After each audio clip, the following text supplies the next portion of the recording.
শাকিব খানের আসন্ন mega project Prince নিয়ে দর্শকদের উন্মাদনা এখন তুঙ্গে। শ্রীলঙ্কার পাট চুকিয়ে সিনেমার পুরো টিম এখন কলকাতায় ব্যস্ত শুটিংয়ে।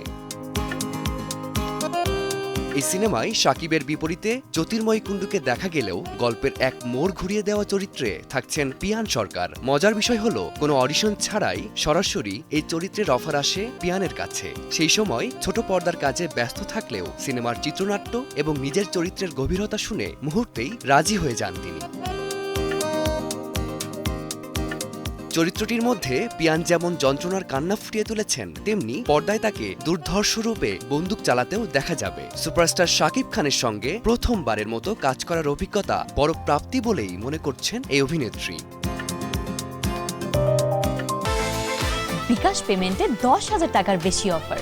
শপিং চলছে তো। পিয়ান জানান, ক্যামেরার সামনে শট দেওয়ার আগে শাকিব ভীষণ গম্ভীর থাকলেও কাজ শেষ হতেই আড্ডায় মেতে ওঠেন। এমনকি মহড়াতেও তিনি শতভাগ এনার্জি দিয়ে সহশিল্পীদের উৎসাহিত করেন। সিনেমাটি বাংলাদেশে মুক্তির পাশাপাশি ওপার বাংলাতেও বিশেষ প্রদর্শনীর পরিকল্পনা রয়েছে। এই সিনেমার মাধ্যমে টলিউড নির্মাতাদের কাছে নিজের যোগ্যতার নতুন এক বার্তা দিতে চান তিনি। নিজের স্বাচ্ছন্দ্যের বলয় থেকে বেরিয়ে পিয়ান এখন কেবল বড় পর্দার জাদুর অপেক্ষায়। প্রিন্স মুক্তি পেলে ঢালিউডের পাশাপাশি টলিউড পাড়াও তার নতুন রূপ দেখবে, এমনটাই প্রত্যাশা অভিনেত্রীর। ফারদিন মাঝহার, সময় সংবাদ।